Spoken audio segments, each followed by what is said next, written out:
நீங்கள் ஒரு மாநிலம் கடன் வாங்கக்கூடும், வாங்கினால் டெட் சஸ்டைனபிலிட்டி இருக்கும் என்று நிதிக்குழு பரிந்துரைக்கிறது. அந்த நிதிக்குழுவின் பரிந்துரைக்கு கீழாக குறைவாக அந்த வரம்புக்குள் தான் நம்மளுடைய கடன் வாங்கும் அளவு இருக்கிறது என்பதை எடுத்துக்காட்டும் அளவு இந்த 25-26ஆம் ஆண்டு 26% என்ற அளவில், நம்முடைய பொருளாதாரத்தில் 26% என்ற அளவில் நாம் நம்முடைய டெட் டு ஜிடிபி அந்த இது இருக்கும் என்று இந்த குறிப்பான இந்த செய்தி தெரிகிறது. நம்முடைய வருவாய் பற்றாக்குறை உங்களுக்கு அனைவருக்கும் தெரிந்திருக்கும். நம்முடைய வருவாய் வரவினங்களுக்கும் செலவினங்களுக்கும் உள்ள இடைவெளி அது எப்படி குறைந்து கொண்டிருக்கிறது என்று கோவிட் நேரத்தில் அதிகமாக இருந்தது.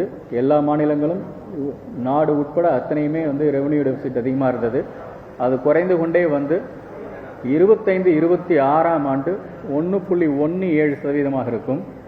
கணக்கில் பார்த்தீங்கன்னா 2024-25ஆம் ஆண்டு சென்ற வருடம் நாம் நிதிநிலை அறிக்கை தாக்கல் செய்த போது 49,000 கோடி வருவாய் பற்றாக்குறையாக இருக்கும் என்று மதிப்பிடப்பட்டு இந்த வருடமே நாம் 3,000 கோடி குறைத்திருக்கிறோம்.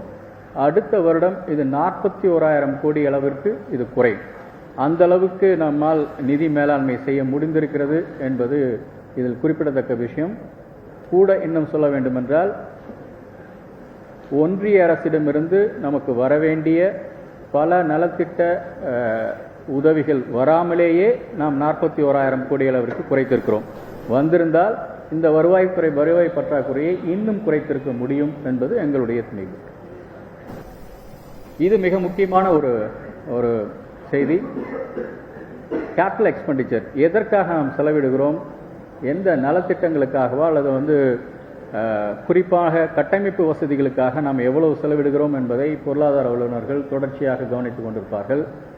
இந்த வருடம் அது 46,000 கோடி இருக்கும். அடுத்த வருடம் இது குவைட் அன் அம்பிஷியஸ் டார்கெட் 57,000 கோடி அளவிற்கு நாங்கள் இதில் அந்த மூலதன செலவுகள் செய்ய முடியும் என்ற நம்பிக்கை எங்களுக்கு இருக்கிறது. இந்த நிதிநிலை அறிக்கையிலும் நிறைய திட்டங்கள், கட்டமைப்பு திட்டங்கள் அறிவிக்கப்பட்டிருக்கின்றன. இந்த வருடம் தொடங்கி அது நடக்கும்போது இந்த உயர் அளவை எட்ட முடியும் என்ற நம்பிக்கை எங்களுக்கு இருக்கிறது. இது எப்படி நமக்கு வருகின்ற வருவாய் குறித்தானது, ஸ்டேட் ஓன் ரெவென்யூ சுமார் 75% நமக்கு நம்மளுடைய சொந்த வரி வருவாய், 24.7% நாம் ஒன்றிய அரசினுடைய வரி பகிர்வு அல்லது மானிய உதவிகள் என்று அவர்களிடம் பெற்றுக்கொண்டிருக்கிறோம். இதில் சில குறைவுகள் இருக்கின்றன என்பது நாம் அனைவரும் அறிவோம்.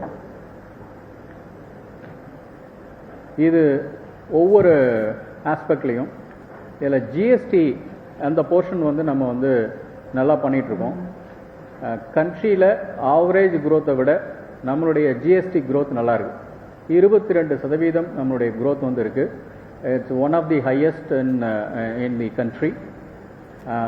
வேட் குறைவாக இருக்கிறது. VAT petroleum and as well as liquor.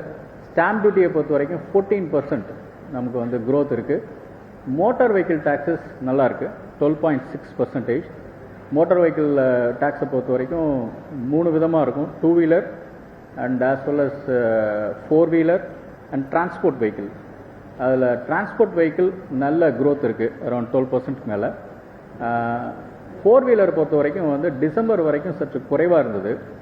ஆனால் ஜனவரி மாதம் 18% அது நிதித்துறை செயலாளர் உதயச்சந்திரன் செய்தியாளர்களிடம் பேசி வருகிறார். பட்ஜெட் குறித்து நம் தமிழ்நாடு கடன் வாங்கும் அளவு வரம்புக்குள் தான் இருக்கிறது என்று பேசியிருக்கிறார். மேலும் கடந்த நிதியாண்டில் 49,000 கோடி ரூபாய் என்ற வருவாய் பற்றாக்குறை தற்போது இந்த நிதியாண்டில் 41,000 கோடி என்று குறைய வாய்ப்பு இருக்கிறது. மத்திய அரசின் நிதி இல்லாமலேயே, பல திட்டங்களுக்கு மத்திய அரசின் நிதி வராமலேயே நாம் இதனை சமாளித்திருக்கிறோம். அது ஒரு நல்ல செய்தி என்று கூறியிருக்கிறார்.